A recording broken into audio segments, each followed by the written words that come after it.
Good evening. Hello. Hey, it's That Sick, your favorite Disgusto podcast that you love to listen to and cringe. Hi. I'm Justine here with Heather. GB. and these two are going to, I don't know how I'm going to feel at the end of this episode. You'll be all right. Any clues? You'll be all right. I'll be okay. Okay. I guess our only clues are they're not actually super related, but whatever. Who gives a shit? They're kind of related, but not really. But who cares? Sometimes those are my I like a loose connection. Yeah. I think it's more creative that way. It don't matter. Yeah. It's going to be great anyway. So, well, before you do the big reveal, let's kick things off with sickest thing of the week in a bad way. Anybody? I don't know if mine is good or bad. I believe it is what the internet would call cursed. Cursed. Are you familiar with the term? Yes. Okay. Let's hear it. So my brother sent me a link to this video of this hairless cat that doesn't have any eyeballs. Oh, all right. Y'all have seen this. No. Oh, okay. I'll send you a link later. I don't want to see it. Oh, it's so fucking weird. But it's this cat and it doesn't have any eyeballs because it had feline leukemia and you know, lost its eyes through the course of the disease. The cat seems very happy and healthy otherwise, but the cat likes having its eye hole scratched. No! Yeah. Inside the eye holes? Like they're just like sockets that, you know, are skin, and it's a hairless cat, so it's just like skin, and like it's homie, its human friend is just scratching the inside of his eyeballs, and the cat is loving the hell out of please. it. Is he like thumping his back leg? He is leaning and liking it. He's got an Instagram. This cat is like, it's a thing. What? Do you, oh my I forget what his God. name is. I'm sorry, but he's something. Oh, his name is Sockets. No, I think he's a regular cat name like Mr. Misker Pants. So like I'm a fan of all cats, but I'm so sorry. I just can't get down with the hairless cats because they're not fuzzy. Like I need the fuzzy. I need big, thick fuzzy. I agree. I know they have I've petted the hairless cats before. They feel like a breast, our large squishy breast, maybe Oh. But they feel warmer, like very warm, because cats run like 100 and like 102 or whatever. Like that's normal for them. They Like feel like a warm titty. I feel like a very warm titty or a scrotum, because like the skin is so loose, but it also is like velvety. It has a very, it's soft. It's very soft, but it's not fuzzy, and you definitely can't like bare your face in that and go, ugh. I mean, I guess if the hairless cat had a good personality, I'd be down. I just need the fuzzy. I can't. I'm sorry. I can't get past it. I'm prejudiced against the hairless cat. Would you rather have the fuzziest cat that was also just an absolute asshole, like Cat from Hell level asshole? No. Or a really sweetie boy Sweet hairless cat? Sweet hairless cat. See, I knew you were on the right side. of Yeah, things. because a nasty cat is one cat that will not let me touch it, and if a cat will not let me touch it, then I have no use for that cat. Okay. Good point. I like that. Okay. JB, I was horrified, so thank you for sharing that. Absolutely. That was great. I can't believe that exists in the world, and The internet amuses and astounds us every day. and now I'll never stop thinking about it. Heather, anything for you? Sickest thing of the week? Okay, well, all right. So I can't breach HIPAA. No, We all know. JB and I were talking about this before he came over. We all know you might have known if you listen to this podcast that like I work in the medical industry. I'm not going to talk about it, but there are such a thing as medical grade leeches, and I got to see them with my eyes, mine own two eyes. Wait. And it was fucking amazing. Did you get to apply them? No, Will you ever get to? no. Okay. Is there like a specific leech person? Well, oh no. Well, I could, but I just don't have that kind of job that Got it. Okay. if I got a different type of job, I could become a leech applier, but I'm comfortable in my position. Fair. But yeah, it's medical grade leeches. We should do a whole episode on it because it's fucking disgusting and amazing, and they're great. They work. What they do is they suck out blood from injuries, like from basically like you've got injured tissue that has too much blood collected underneath of it. You can put a leech on there and it'll suck out that blood. And because what can happen is the tissue can die. Like the blood causes compartment syndrome, and it cuts off like the capillaries and the. So basically, it cuts off the blood supply. It cuts necessary blood off from other parts of the body. Yeah, it's like this blood collected in this third spacing. It's basically underneath the tissue, but it's not in your veins. That is collecting there, and it's cutting off the actual blood exchange in your veins and your arteries, causing the tissue necrosis. And so if you apply the leech to that area, they'll suck out that blood, get all nice and fat and love it, and then ta-da. Like literally, like they do the work for you. Like it's so easy, and it sounds like something out of medieval times, but it happens. I think that's awesome. Yeah. And do you know how you kill them? Like afterwards, you have to take them off and you put them into like a little cup full of hydrogen peroxide. Oh, wait, that's sad though. I mean, I guess because they're full of someone's blood, they become a biohazard. Yeah. But okay, so they are definitely a biohazard. Okay, so let's say hypothetically, a leech that has consumed blood. What, like after some time, does it like digest the blood? Like I don't know. I honestly don't know exactly much about leech, which is why I should do a whole episode on this because I don't know too much about leech physiology. Yeah. I have another question. Yeah. Is this something? Can one opt out of a leech therapy? For example, if you're a vegan, you're allowed to refuse anything. I would imagine a vegan would not be happy about being treated with something that was then going to be killed. Maybe not. I mean, right? Because JB, you said your friend actually does try like to not buy a product with carmine in it. So it's not, okay. Interesting. Yeah. I won't ask too many more questions if you want to do an episode on this. I'm just fascinated. Yeah, maybe we should. But yeah, it's very fascinating, and I do want to learn more about it because I don't know too much about it. But I do know like the grossest thing about it is when you put the leeches into the hydrogen peroxide, they basically explode. They go. Ew. Oh, and then does the blood go everywhere? Well, it's in a little cup, right? Yeah. But still, yeah. It just goes like to watch that though. Yeah, I do. Yeah. I was thinking, like, is there any way to get a video of that, or is that not from you? Maybe we should look on YouTube. Okay. We could look on YouTube. Yeah, I would never ask you to do. Yeah, that. I don't know if I could even facilitate that. We don't want you getting fired. I don't have the power. Any Hooters. So yeah, that's pretty rad. And and they've used it on botched. They've used leeches on botched before. Like this one guy, he got his nose bit by a dog, and he got like a nose job from Dr. Nassif, and they had to put a leech on the end of it, like during the recovery period, because like the tip of his nose was getting dusky, as they say. Is looking a little bit dusky, not pink enough. So yeah, they just put a leech on the end of his nose and he just sucked it out. And this other time they had to put it on this lady's nip because the same thing happened. She got a dusky nip? She had a dusky nip, and they were like, "Ooh, I don't want to lose this nipple." So they put a leech on her nippy nip. I might not need to do that episode after all. We covered so much. Anyway, you just did the medical leeches episode right now. Yeah. Bonus. Wow. Okay, you guys really brought it this week for sickest thing of the week. Thanks. Personally, I had a couple, but I think I'm going to go with, because we can put it on the Instagram later. At work today, after I parked my car, I parked like near a stairway that I don't normally use. It was up towards the top of the garage because I was running late, as always. And so a lot of pigeons live in our parking garage. And on the upper floors that get used the least, there's like they're like flying around and roosting. There's feathers and poop everywhere. And I'm used to that. Well, I go into this stairway and there's so much bird shit in this stairway because basically no one ever uses it. And it was like I had to like step around it. There was so much of it. And it's not like just fresh, just also just like there, just it has never been. I don't know when it was last cleaned. Ugh, horrible.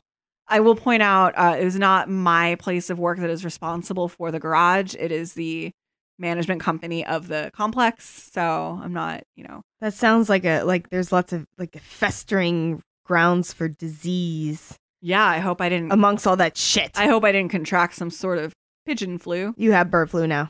Cool. That's a pretty banging MIA song, though. So Yeah, Bird Flu. It's a good song.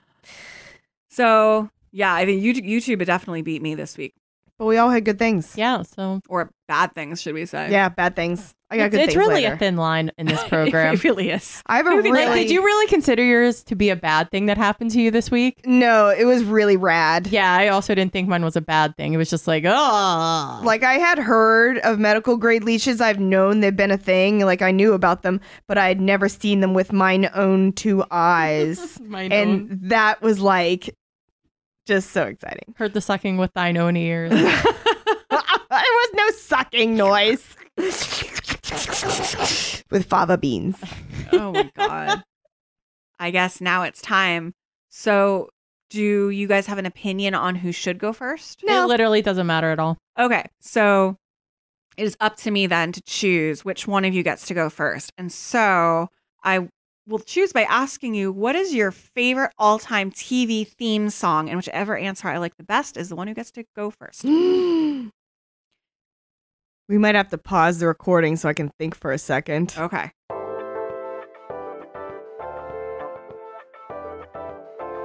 Okay, we're back. The deliberations are done. JB, you say first. Oh, okay. We actually were just talking about this before we started recording. We were maybe just singing about it before we started recording. And honestly, there's TV shows that I like more and songs that have more meaning to me, but as an actual song, the theme song for the Cleveland show is my favorite TV theme song. This is the Cleveland show. Oh my God. Okay. We just sang it to each other. Like I really like it. I think JB knows all the words. It's a jaunty little jingle. I enjoy it. Right. I was gonna go in a different direction. I always really liked for some reason the little boxes on the hillside. Little boxes full of ticky tacky, like from Weeds. Even though that show got way bad. Yeah. The first season was tight butthole, and then it got way bad. Remember when they then like started having different artists doing the song because it got so fucking old and boring? Yeah, like Jenny Lewis did it. Yeah, and like Decemberists. Yeah. I did like that for a long time. I also, the other one I was gonna say was the True Blood theme song. Oh, that's a good one. That is a good one. Things with you. Yeah, that's actually a really good one. I forgot about that. Oh, it's a super. I would always be like, I need to watch this theme song. I can't skip over it. I like. So my favorite is the theme song from BoJack Horseman. I don't know that. Oh yeah, the like. Is that the noise? Does it make a weird noise? No, it's like a kind of like spacey track. And I want to say, oh gosh, okay. So when I found out who did it, I was like surprised. I want to say it was one of the Black Keys. Oh, like Dan Auerbach. Yeah, I think, but I could be really wrong. The other guy's Patrick Carney. I could be extremely wrong, but yeah, I like the BoJack Horseman theme song. So I am going to give it to JB because her favorite theme song is also from a cartoon. All right. I love that. Okay, then. Good logic. Gotta be logic. JB, freak me the fuck out. Okay, I would say this week loosely can be described as gross medical things. Yeah. I guess that's probably the best classification. Super general. Yeah. But they're both gross. They're both sick. Yeah. And I today am going to talk about one of my very favorite / least favorite disgusting things ever, which are teratomas. Yes. Oh, I knew. I've been itching to talk about teratomas. This one's been circling around for a while. I'm happy for you. Thank you. This is definitely one that I think a lot of people don't know what it is. Because even people that I know in the medical field don't know what this is. Okay. But you guys have heard of these. Oh, yeah. Shit, yeah. So you perhaps have heard it called like the evil twin tumor.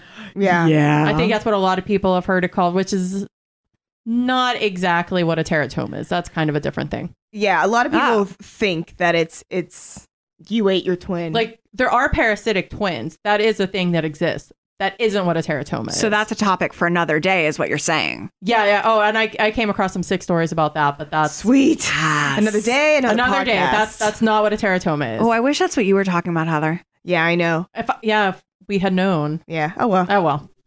But that sounds pretty science fiction-y, and you guys have seen pictures of them. I feel like this is one where the sickness is really in the visceral reaction to actually looking at it.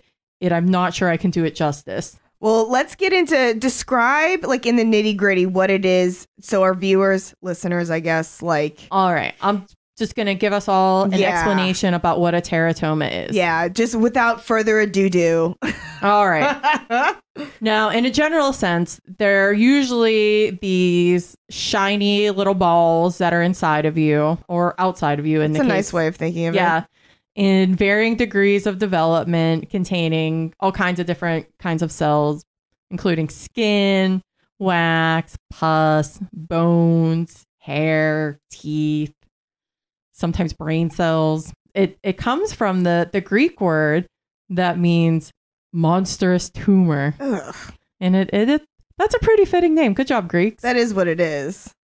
It's a monstrous tumor. Also, I would just like to point out that I was, of course, hitting Reddit, trying to find some Reddit teratoma stories, and I came across the fact that there is a fetish group called teraphiliacs, which is people who have fetishes for monsters.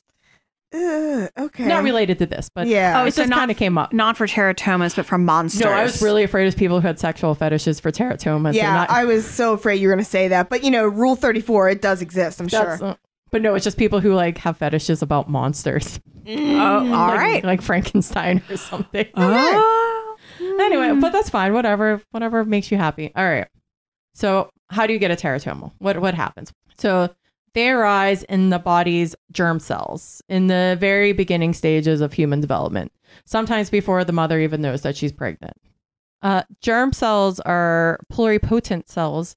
Those are cells that are capable of turning into any other type of cell. And in this case, these are the cells that eventually come to be egg cells, sperm cells, tailbone cells, and mediastinum.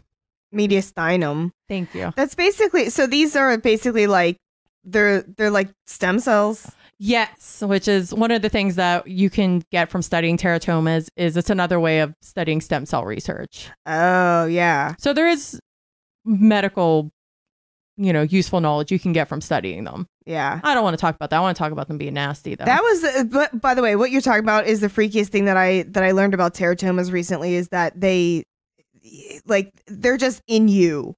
Mm-hmm. Like they're just these cells, just like any other cells in your body that can just develop and turn into a teratoma at any time. Mm-hmm. Which is, horrifying. Yeah. It could happen to you. They don't usually happen after a certain age. They're usually formed by a certain age. Oh, yeah? Yeah. But we'll get into that. All right, cool. All right.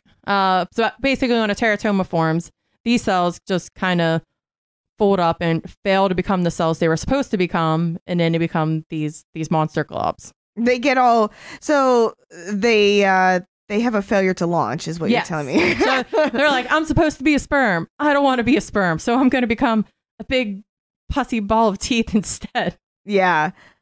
Ugh. So it's almost like, it is kind of like a tumor. They're definitely, they're cells tumors. out of control that are growing out of control that also contain like teeth and hair. Yeah. Yeah. I don't know if I'm gonna have to put pictures of this on the Insta. It's really nasty. Definitely Google teratoma, guys. It's real gross. Put the warning slide up first. At your own risk. Maybe I can send you some nice like cartoony looking teratomas. Yeah.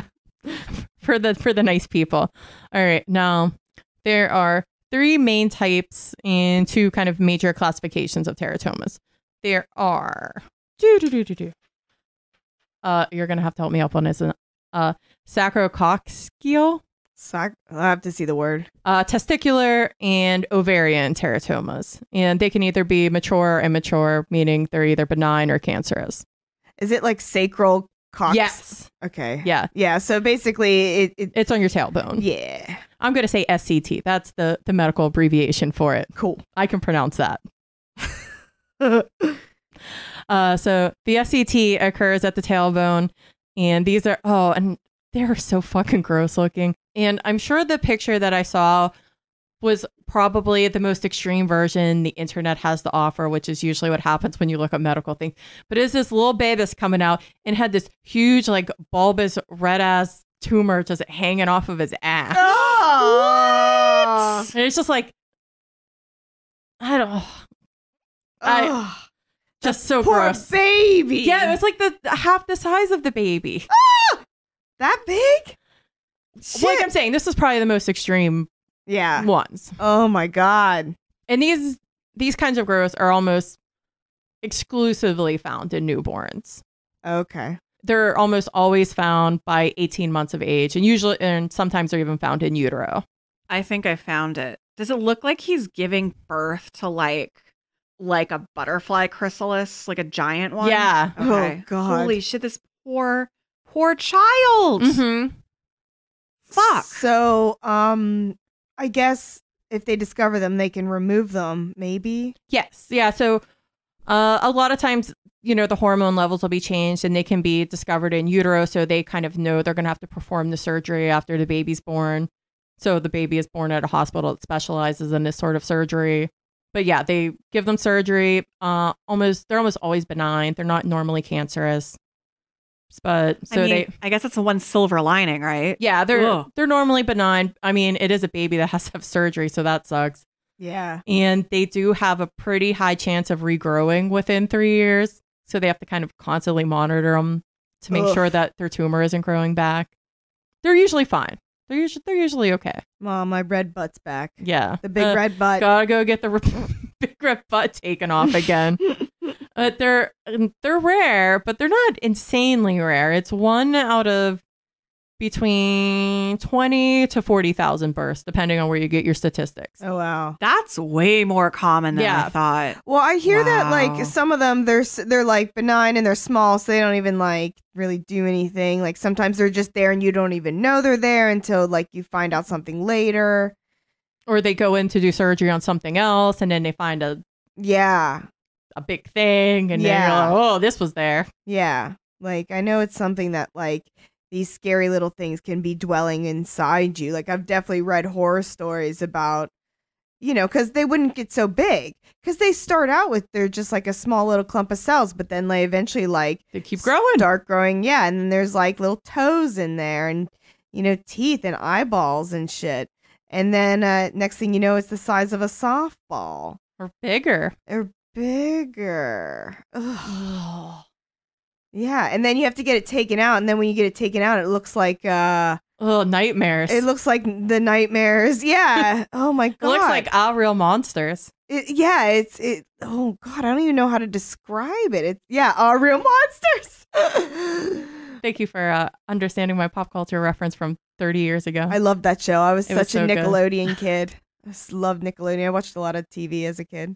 All right. Same. Okay, carry on, JB. Please, I need to talk about more tumors. The next one is testicular teratomas, which really just bounces off the tongue. Yeah. It does, actually. Testicular teratomas. There's so many T's. These are usually found whenever there's kind of a trauma to the balls and they're feeling around for the source of pain. They're like, oh, there's a lump.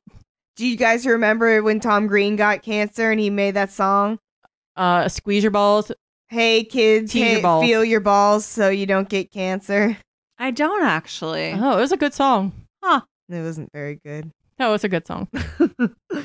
Now, teratomas account for about 40% of all testicular cancers. Oh, I didn't know Really? that. Yeah. Holy shit. Yeah. Most testicular cancer, well, not most, but like a lot very of high them. percentage of them, yeah. Wow. So these teratomas do tend to be malignant. Yes, these ones tend to be malignant and they tend to grow quickly and like spread. Wow. Okay. Biting your balls. Tell me more. They are usually discovered in men's young adulthood between 20 and 30. If they have them younger than that, those are normally benign. But the ones that are found once you're after puberty are usually cancerous. They also have a very good prognosis rate. They are cancerous, but with chemo and ball removal, actually not chemo, sorry. They actually said chemo is not very effective for treating this. But with radiation? Just cutting off the ball. Oh, just surgery. Yeah, with removing the ball, survival rates are very good, like 90%. You don't need your balls. Yeah. You pass puberty, you don't need your balls. I mean, unless you want to make some babies. Well, you don't need to do that. Maybe you just need one ball. You probably don't need both balls. I mean, if we learned anything from watching Sex in the City is that you absolutely can procreate with one ball per Steve and Miranda. Yeah. Yes. So Yeah, and she had like a lazy ovary too. Oh yeah, yeah. Yeah. It's all good. I wonder. That was a miracle baby. I wonder if Steve's cancer was a teratoma. They never really went into that. They never did. They never did. Darren Star, you failed. I have more questions. And the final common type is ovarian teratomas. And these are probably the ones we are all the most familiar with. Yes, this is definitely the first ones I've ever Are these heard like of. the really like fucked up ones? These are the ones that the big, huge masses that are growing on ovaries. And yeah. people think that it's like their twin. Yes. Yeah, because it's on your ovary, it has genetic material in there, and it's like trying to like. But they all do. Like, I mean, the ones in the balls like have the weird shit in them too. Oh my they just don't God. tend to get as big. Teeth in your balls. Teeth in your balls. Like the things on the baby's butts, like they probably just haven't developed anything because they're babies. Yeah. Oh my God, that's nuts. That's bananas. On the plus side, these are also normally benign. So they're not normally cancerous. They are fucking nasty, and they can be very painful when they get to a certain size. They can cause torsion in the ovaries. Yeah. That's when a lot of women actually get them discovered, is they have like, horrible abdominal pain or pelvic pain, and they go to the doctor and they find out they have a giant tumor in them. Cut them out. Yeah, so they go in and they snip them. Well, not they soup them with lasers. Zip zip. Remove them laparoscopically. Oh, nice. Would you want to keep your teratoma? Yes. Yeah. Yep. Yeah. Okay. I guarantee you they don't let you. Probably not.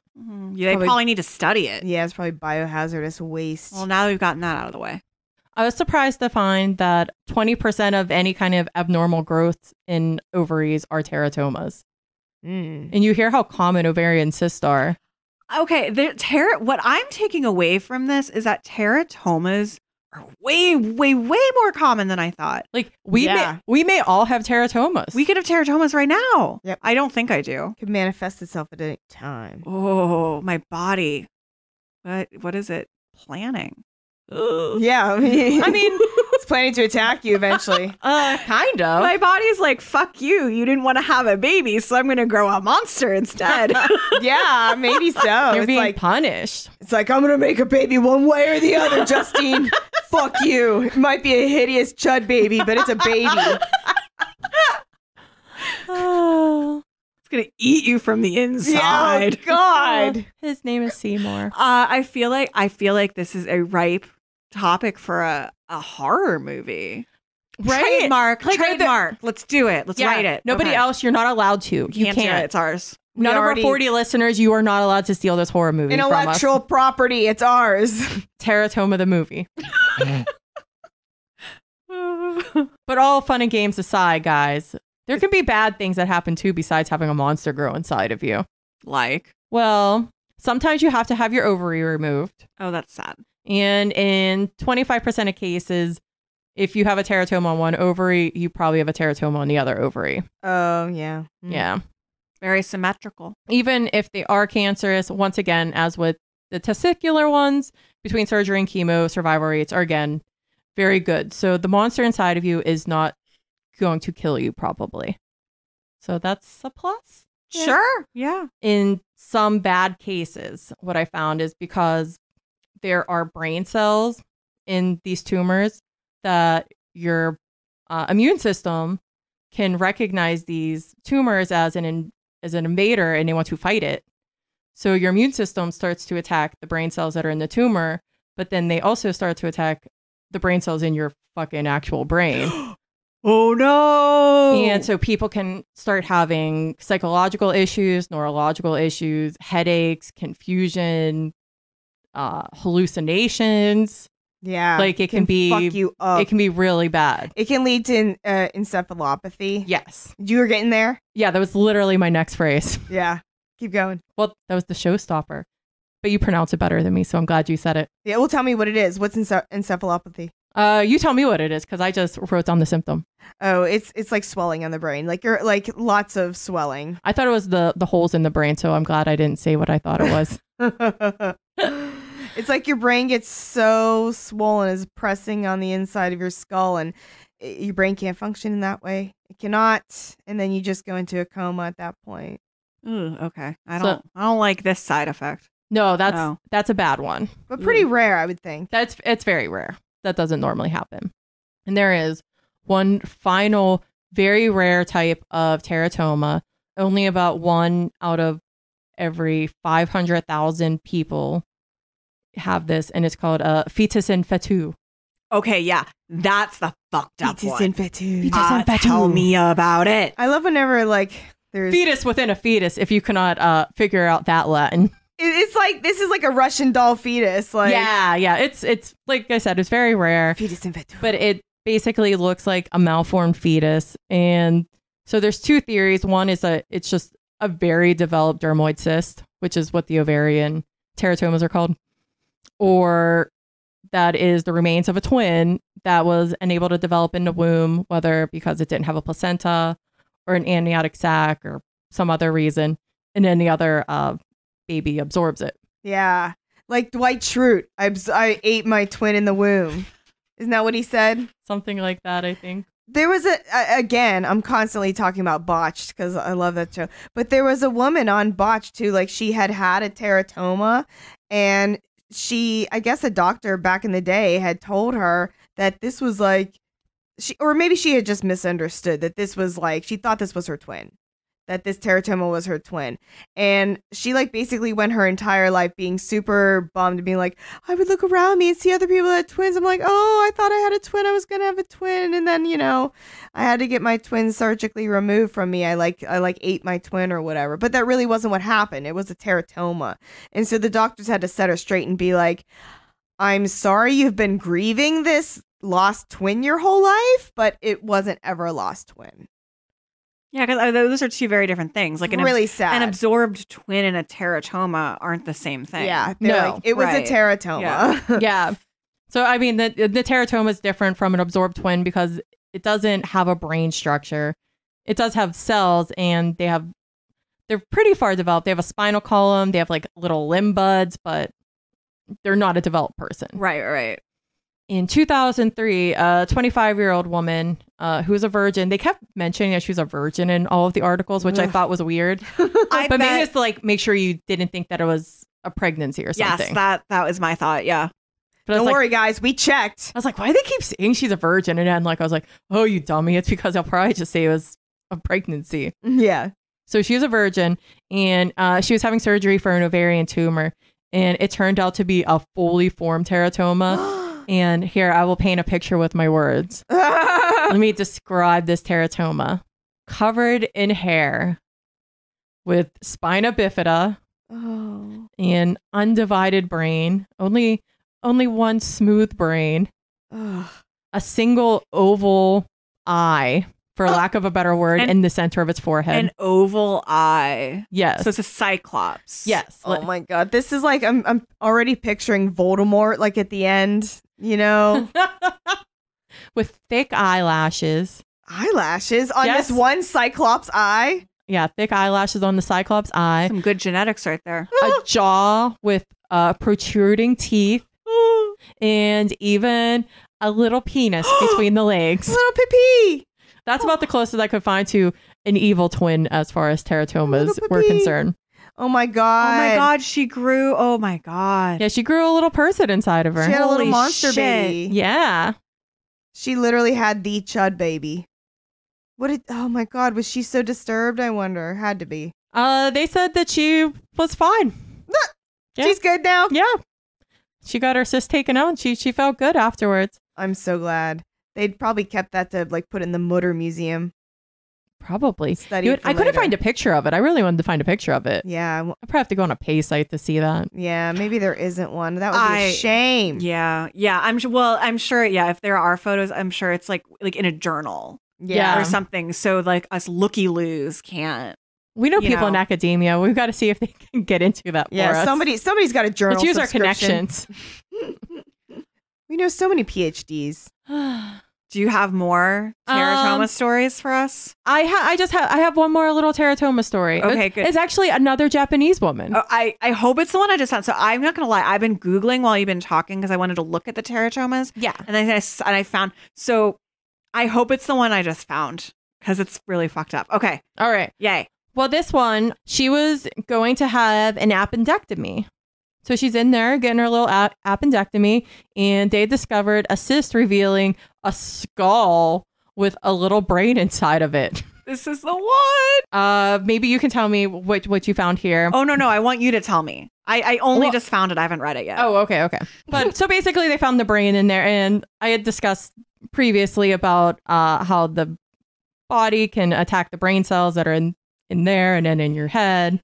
And seems like she was fine, but it was pretty. I saw the picture of it. It's really freaky. There are big chunks of bone in it too. Oh God, it's gross. I like how you described the brain as smooth. Do you remember that? I think you posted a meme about that recently. I did. I described myself as smooth brained. Yes, I loved it so much. It was like, this is my brain, smooth, no wrinkles. This is yours, too wrinkly, messy. But it was really gross. But this girl was also fine. Okay, so maybe this was a different one. So this was another Japanese girl. And maybe it's the same one, but... Maybe you just found a more informative article. Well, just according to this, it's like exactly what you just said, that there was like a brain and bones. But this article points out a brain so fully formed, it had functioning neurons. That's nuts. Oh, wow. No, I didn't see that. It must be a different article. And it might be the same person, though. That meant that thing felt pain. Like, what the fuck? That thing felt pain. Kill it with fire. Like, at what point was that thing alive? And then at what point is that like you've reproduced something? Today on your podcast, Playing God with Justine. I don't know, man. When is a tumor a person? Yeah. Oh my, I'm so horrified. Let's answer these big questions. Oh, we've become a philosophy podcast. Yeah, cool beans. Okay. Is that it? That's mostly all I got. Yeah. I think the viewers, the readership should the listeners should. That's what you do with a podcast. You listen to it. The readership should write into us about what they think. Do you guys think? Do our listeners think that teratomas are people? Yes. That's a pressing question.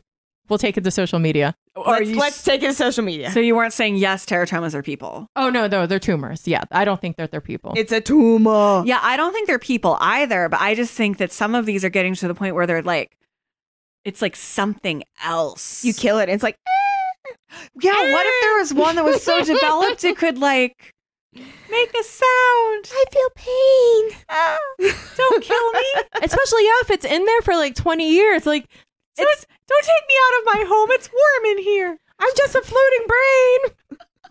I'm so smooth. What if, okay, so it had functioning neurons. What if the brain got so developed that it could like see out of its eye? Ugh. What if the eye could move and focus on you? This is all for guys. Stop giving away our movie plot. Movie is gonna be sick. This movie's gonna be dope. That's true. We're gonna have to save this. I can't wait. Save this for the screenplay. No spoilers. Okay. Awesome job, JB. Oh my God. Thank you so much. It was so good.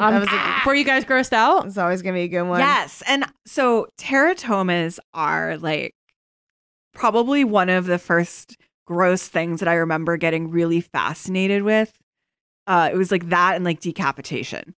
Yeah. And so, I mean, I'm not going to lie. I knew a lot about teratomas, but I definitely feel like I learned new stuff today and was newly grossed out by things I did not know. They're So thank you. fucking gross to look at, man, though. Yeah. Like, they turn your stomach. Just It's Fangoria shit. Ugh. Just like even just thinking about it, it's just like, ugh. It's just like you shiver. It's like, it seems wrong. Like, the ones that grossed me out were the ones where they, I guess, had dissected them to where they were no longer the shiny balls, where they were like the long slabs of tumor flesh. Ugh. And you're, oh. Mm-mm. I mean, the ones that freak me out are the ones that look like they have faces. Yeah. Like when it's like not just like teeth randomly growing out of a tumor, but it looks like the teeth are going out of a fucking mouth. Yeah. Or there's like a bit of a nose. Sometimes there's Yeah. a foot. Yeah. It's really the hair that gets me. I saw some that had some really thick hair, like Ugh. like people Yeah. hair. People hair. Yeah. Ooh. Oh, yes. Anyway. Okay. Anyway. Wow.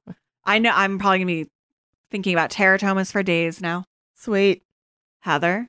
So what I have to talk to you about today is still involving the brain a little bit. We were talking about the brain some. This involves the brain. You were right. This is a tenuous connection. Yeah. Okay. Very tenuous. I'll allow it. So where I'm going to talk about lobotomies. Yes. Yeah. I've been really wanting to talk about these two because I like them. Okay. I'm ready. Lobotomies, which you may or may not know, what it is it's a psychosurgery that is something that was performed several decades ago, over like more than almost a century. Let me see, back in the 40s, the 30s and the 40s. So not quite a century, yet. but like 75 years ago is when these things started happening, in the 30s and the 40s. A lobotomy or a leucotomy, Leucotomy, not saying that right, sorry, comes from the Greek lobos, which means lobe, and tome, which means cut or to slice. And it is a surgery that's intended to ease the symptoms of mental disorders. And basically what it is, it's a surgery that involves essentially scrambling some of your brains, is what it really is. You're causing brain damage. This is purposeful brain damage is what this is. In a nutshell. So it was intended to ease, even though it was intended to ease the symptoms of like people that were very suicidal. This was mostly meant for people that were considered so mentally ill that there was no hope whatsoever. But unfortunately, it left people severely brain damaged instead of, really easing their symptoms many of the times. Some people did become like more manageable, but that really means it kind of just made it easier for other people to take care of them. It didn't necessarily mean that it made life better for the person. Right. Mm-hmm. In fact, a lot of times it made things a lot worse for the person. So no surprise that the majority of the people that got these lobotomies were women, because this goes back to, women are hysterical. What are you going to do to them? They're crazy. That's what happened to us back in the day, and still kind of can happen to us nowadays. So the procedure, like I said, was meant as a last resort. Obviously, nowadays it's considered barbaric. So it was invented by this guy whose name is Antonio Igues Moniz, who was a Portuguese neurologist. He was controversially awarded the Nobel Prize in 1949 for his discovery of this. That. What the fuck? In 1949? I know. My dad was already born. Oh, yeah, there's people alive. And both of my uncles. There's people alive that have had lobotomies that are still alive. What? Oh, yeah. People got them as children. Oh, I'll get into it. Just you wait, baby birds. I'll feed you. Just you wait. Sorry. So, this guy. So obviously nowadays, yes, that little tidbit about the Nobel Prize, that's controversial now. We don't know if we should have gave that to him. We definitely should not have. So like I said, it involves severing the neurological connections in the brain, causing brain damage, specifically in the prefrontal cortex / the frontal lobe of the brain. So the frontal lobe is responsible for, among many things, skeletal movement, speech control, expression of emotions. It integrates task-based memory. Memories are associated with emotions, and those are interpreted by your brain cells, and how you properly react to things. It, like, basically, based on your old experiences, your brain's like, hey, don't play this situation like you did before. Remember? That was bad. This is what's socially acceptable. All that's gone. You scramble some of that and you don't have social inhibitions anymore. Your brain doesn't have that like social memory anymore. So you basically turn into somebody that sometimes doesn't have morals or isn't able to comprehend why things are good or bad. So the doctor, though, he had something, where he was thinking, oh, maybe we can change this person's personality, which is like, I don't know, I guess that's kind of what like psychoactive medications do to a certain extent. In some ways they can. So you're changing the personality, but yeah, not in the best way. So when you sever these connections, your personality might change, but also seizures can happen. These are like really bad side effects that happen. Seizures. People would become incontinent, not be able to hold any of their bowels. They just shit themselves. There would be a large appetite increase, so people would gain tons and tons of weight in a small amount of time. They would have very low initiative and, again, decrease inhibition. So they would be very lazy and also sometimes, do things like break the law. They also had decreased cognition, which can cause detachment from society. So basically, you're just not, there was a lot of people that just kind of turned into like vegetables. So the first lobotomies happened in Europe. This is where this Portuguese neurologist was doing his shit. In 1935, in November 12th, in Santa Maria Hospital in Lisbon, he did his first procedures. He didn't actually do them himself because apparently he was riddled with gout and he had his assistant do it. So it's like, here, you do my dirty work, whatever. So in this first procedure, they went through the side of the skull. They basically drilled a hole into the side of the skull and inject ethanol into the brain to destroy the fibers in there. And they did that to a few people because it kind of worked, actually. It worked a little bit. I guess it got a desired result, or so they said, Obviously, like, these doctors are, probably writing, like, a lot of these accounts are like, oh, he said he got good results. So you're like, all right, I believe that, sure. So not exactly like yeah, peer-reviewed research. Definitely not. So he said he got good results, but who the fuck knows what he considered good results? So he did a few more people with this alcohol method, and then they decided they did it on this one guy, and they had to inject him like 5 times, and it wasn't working because, like, I guess he had very strong brains. I don't know. And very strong brains. Who knows? His brain was alcoholic and had a high tolerance. I mean, yeah. And then they said, well, fuck it, we're just gonna put just a Mash little around. knife in there and just scramble it on up. So they used this thing called a leucotomy, which was an 11-centimeter cannula with a wire loop that would go inside. And I guess they would drill the hole and then put the cannula in there and then like put the loop in and just like scramble it around a few times. That's what? It's like this little metal loop that just be like, like you're making eggs? yes, like into your brain matter, like literally just. how did I just yeah. I clearly am at a loss for words that medical professionals came to the conclusion that was Might as well mash this brain up a little. Right, I'm going to use the term medical professional very loosely, but he wasn't a neurosurgeon. At the time, they were medical professionals. Yeah. Clearly, like, standards and ethics have changed over time, but they would conclude, yes, this thing that I'm doing, like, is somehow going to impact, like, how that it seems barbaric, it seems sadistic. Yeah, well, it was basically like all these last resort cases, these people that were so mentally ill and suicidal, and they probably spend a lot of the time, screaming and being very difficult to care for, that people were like, what is our last resort? And then this guy invented this technique, and they saw it turn some of these patients into fucking zombies, and they're like, oh, that's cool. Now, I may have to just clean up her incontinence, but at least she's not screaming at me and batting me over the face. She's just kind of zombified. So that's what they considered good results in these cases, and that's why they kept doing them.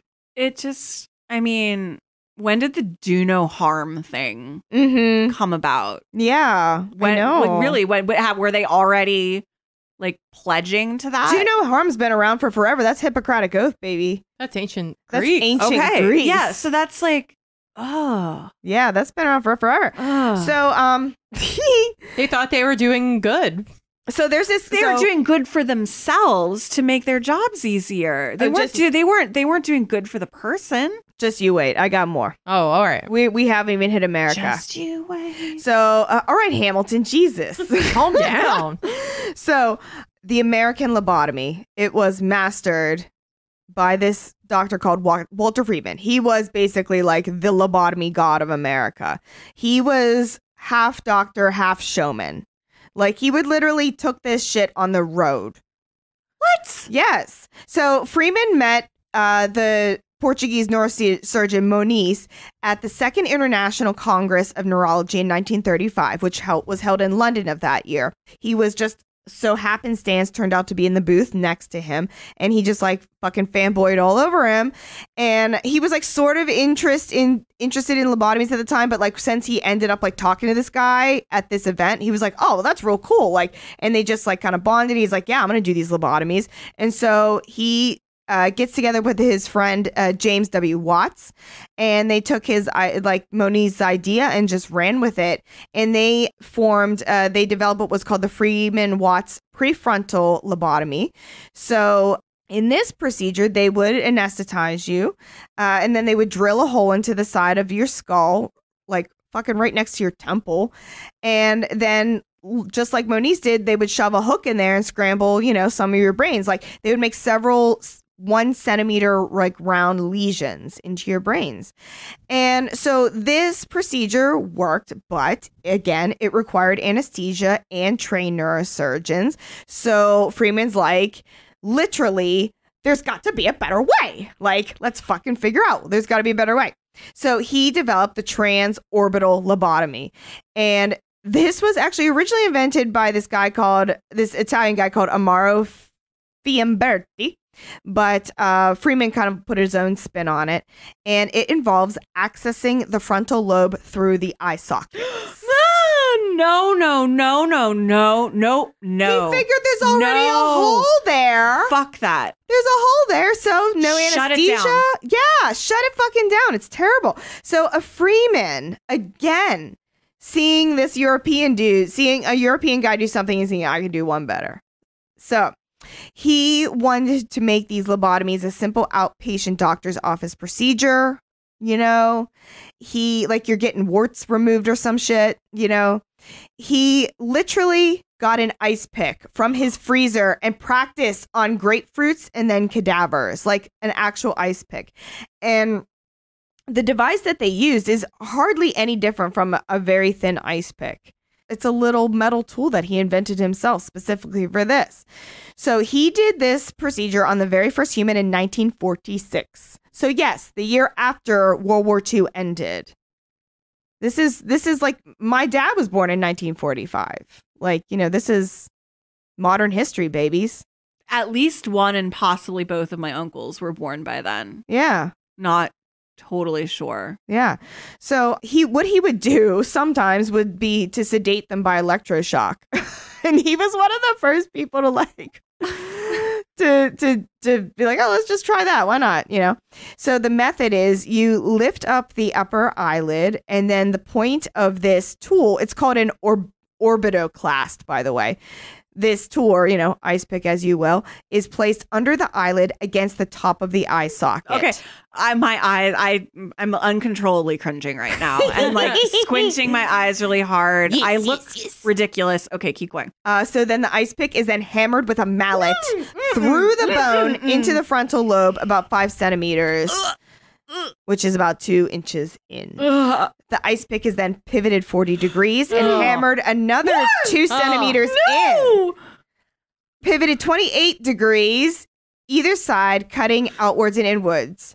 The cuts are all designed to transect the white fibrous material connecting the cortical tissue of the frontal lobe and the thalamus. So yeah, literally putting this ice pick in and being like back and forth, just like wiggling it around.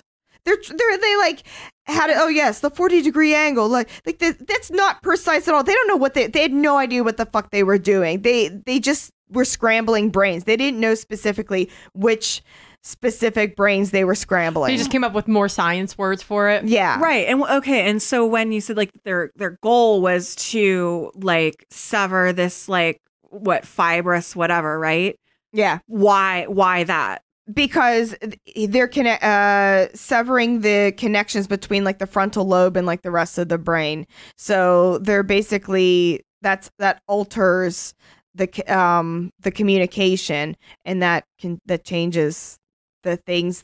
If the frontal lobe can't process things and send that information back to the rest of the brain, then the thalamus, and then that's lacks. It's not going to be there. The connection is severed. It's gone. That just seems really extreme for what they're trying to accomplish with. Yeah. Like, is this any more effective than just the brain scrambling? No. The reason, it's the same exact thing. It's just he wanted a way to do it without having to hire a neurosurgeon and do anesthesia. And it was just like, there's already a hole there. Put it through your eye. Poke, poke, poke. Yeah. Like, it was just like, and so, incidentally, his best buddy, Watts, left him in 1947 because he did not agree with this scenario. Good for Watts. Yeah. He thought that this was barbaric and fucked up. So there was widespread knowledge of these bad side effects that like lobotomies could terribly go wrong. People knew that it might help you and it might be more mild, but they also knew that really bad things could happen. So again, I keep hammering it home, but it was just mostly for lost causes. But it was also given to people that probably didn't actually fucking need it. The treatment was popular because of lack of other options. Basically, at that time, there were no brain drugs back then. You know, they had no Celexa, they had no Prozac. You know, there was no Paxil. There was nothing for us, nothing whatsoever. So there's just people suffering from terrible mental disorders, and this is one person that's actually a doctor that's willing to study it and try something new. And people are clamoring for anything. They're willing to try anything at this point. So that's what fucking happened. It was too drastic of a result, and many times like the personality of these people would change so much and there would basically be zombified. Freeman himself called the zombie state a, quote, surgically induced childhood. The lobotomy left the patients in an infantile personality, which they basically kind of like needed to be shaped again. He described a 29-year-old woman post-lobotomy as smiling, lazy, and a satisfactory patient with the personality of an oyster. Great.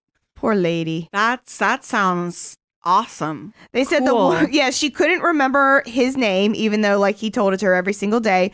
And she would always stand around trying to pour coffee from an empty pot forever, like endlessly. Could she still talk? Not much, no, if any. The very first woman he did it on was violently suicidal beforehand, but afterwards she became a zombie. And according to her daughter, that was a big improvement. So again, there's this ethical issue of like, are you just making this person more easy to care for? But at the same time, you are kind of saving this woman's life because she was committing suicide. But at what cost? At what cost? You're scrambling her brains and changing her personality. So the prevalence of this procedure in the U.S., around 40,000 people were lobotomized.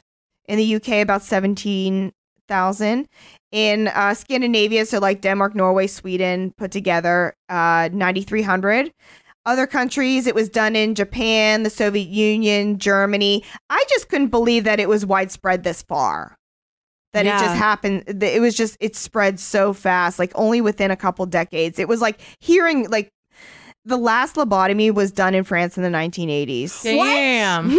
Yeah. We were alive? Yeah. It mostly ceased by the 70s. But like from the 1940s to the 1970s, people got lobotomized. What the fuck? Wait, when in the 1980s? I don't know the actual year. So famous lobotomies of people that you may or may not have heard of. Rosemary Kennedy is probably the most famous person to have received a lobotomy. That's, I think, the only one I know. Yeah. She was a sister to JFK. And she was considered Freeman's most famous failure. She was a patient of the Walter Freeman. She was, from what I read, you know, she seemed like she was just like a rebellious teenager, and she probably had a really hard time with that crazy fucking family, you know? And they, you know, thought that she was a hard time, probably just because, you know, she was maybe a free spirit, and she was lobotomized and it turned her into a fucking vegetable. And she lived in a nursing home until she died. Well, not really nursing home, but, you know, she lived under care until she died at the age of 86. So like, from a teenager until 86, she's just like this vegetable woman. They stole her shitty life. Stole her whole life from her. Yeah. Yeah. Yeah. It's really sad. Yeah. Tennessee Williams, the famous playwright, his older sister was lobotomized, and it left her incapacitated for life. And he used that as inspiration for some of his writings. There's a gentleman, Howard Dully, who's still alive. He was lobotomized as a child, as a 12-year-old, and he was never told about it until later on in life. Wait, what? Yeah, he wrote a memoir about it. Jesus. Yeah. Oh, another very, very famous cage is one that they write about in all the medical books. It's Phineas Gage. Phineas Gage was a famous case of a guy who got accidentally lobotomized. A railroad spike went through his frontal lobe, and he lost all inhibition, all social graces. He turned into like this drunk, gambling, fucking around, fighting, swearing. He ended up dying young of misadventure, just had a really bad life after that. But he was like a medical case study because they were like, Phineas lived, but he ain't right anymore. Like, he's not the same. Yeah. So in 2011, a Yale neurosurgeon examined Eva Perón. Eva Perón, who's was the famous first lady of Argentina. Don't cry for me, Argentina. Yeah, the truth is I never left you. Posthumous x-rays. He examined these x-rays of her posthumously and concluded that she had had a lobotomy within the last months of her life. Oh, no. Yeah, in secret. Oh. Yeah. So it thankfully is not done anymore. It's pretty fucking barbaric. Can you just imagine somebody just like, I'm going to put an ice pick in your eye and hammer it into your brain? Like, No. God, No, I cannot. So damn. I found the answer to when in the 80s. Oh, good. So here's the thing. I don't read French, but I can understand enough of it. It sounds Justine, like... wait. Sorry. I just want to say you're what the French call les incompetents. True. So, it looks like between 1980 and 1986, 32 lobotomies were performed on 30 patients in France. Yeah. So, because sometimes they did it in both eyes. Right, if you're right. wondering about that number difference. Yeah, I figure just like one person, a couple of people had like, more in fact, than one. Freeman was famous. Like, again, he was a showman. Like, he would do this in front of crowds, lobotomies in front of crowds sometimes, and show it off.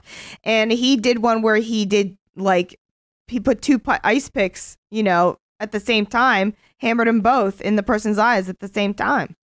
Jesus. Well, but now we can confirm that the three of us were in fact alive. Yeah. When the last lobotomies were performed. Wow. In the war. That's fucked up. Okay. Yeah, that's pretty fucked up.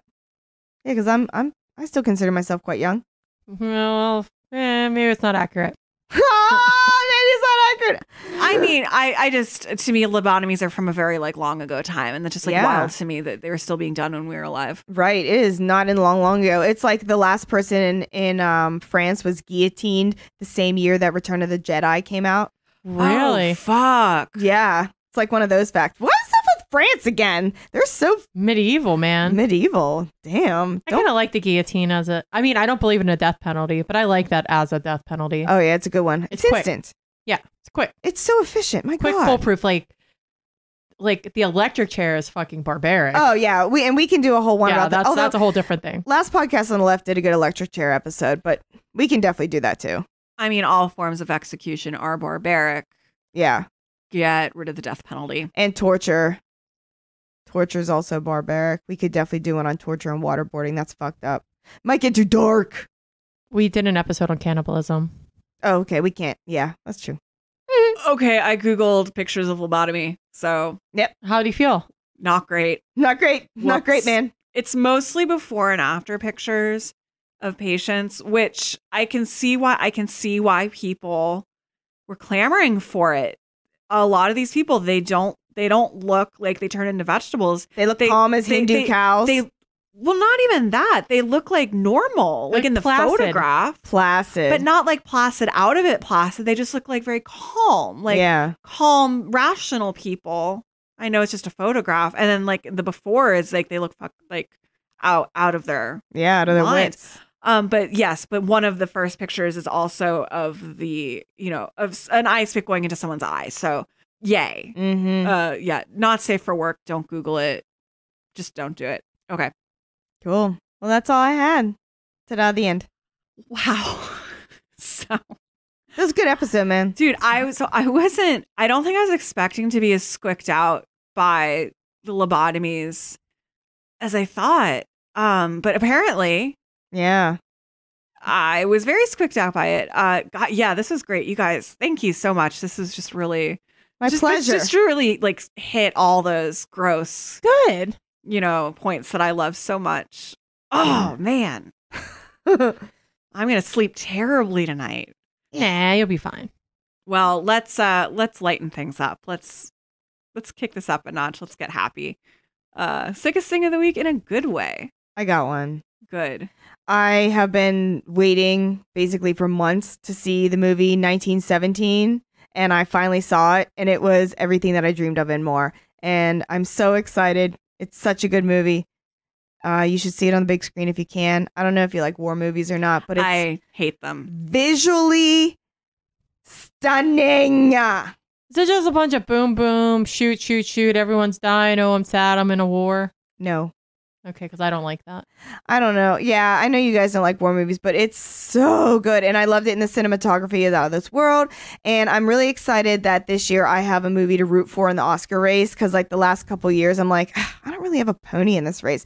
And this year, 1917 is getting like all the good reviews, and it already won the Golden Globe, and it won the Producers Guild. And so I'm like, yeah. I feel happy about being able to root for something this year. Over Little Women? Yeah.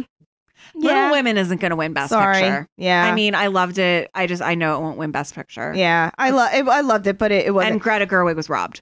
Yeah. Oh, yeah. She should have been nominated for director. I'm really pissed off about that. Yep. Well, you know what? I'm going to be honest. I probably won't watch 1917, but I appreciate you sharing your excitement with it. And so that means when it inevitably wins all the awards, I can, be excited about it with you. Yeah. So I heard that was good. I've watched a lot of movies in the Oscar race coming up. I just watched Parasite. Yeah. Little Women. I watched Bombshell the other night. how is that? Good. Yeah. Yeah. Dude, Charlize Theron plays Megyn Kelly. It's gonna win for like hair and makeup. They really made her look like Megyn Kelly, and she like her cadence in her voice, like she like drops a register down low. I'm Megyn Kelly. Like I don't know, I can't do the voice, but she does a really good job. Now that one I would watch. It was really good. There's a lot of different like actors that kept popping. I was like, oh, that guy. A lot of good talent in that. But yeah, oh god, JB. Yeah. I know I couldn't decide if the cat thing was a good thing or a bad thing. But that was the most noteworthy thing that happened to me this week. It's both. Yeah, it can be both. You're allowed to have both. Yeah. All right. For me, it was probably I had a 4-day weekend, and instead of being productive, I spent it watching a lot of television. Yeah, you did. So I have some. I this is terrible. I watched so much television. So I watched all of The Circle on Netflix. Awesome. Please watch it. I don't watch reality shows. I loved it. And I also watched a show called Spinning Out, also on Netflix. It's about ice skaters, and it stars Effie from Skins. So I was just enamored from that's actually what made me watch it. It was like I'd noticed it in my on my Netflix.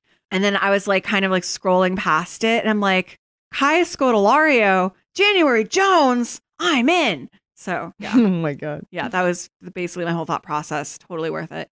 Yeah. So you watched the Aaron Hernandez documentary just like I did? I did, but I don't think I liked it. I liked it, but I don't think I liked it as much as you did. Oh, I love true crime. Yeah. I love especially like, I don't know, for some reason like I watch Real Sports with Brian Gumbel. It's just like that. It's like I love just good journalism.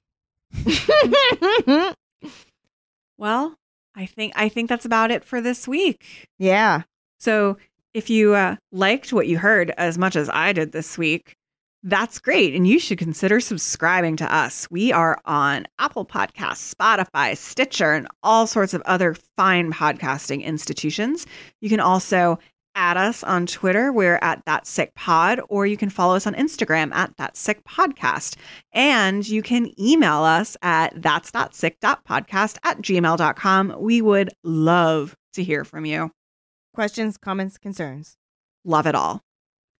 So until next week, friends, don't stick a fucking ice pick in your eye because that's sick.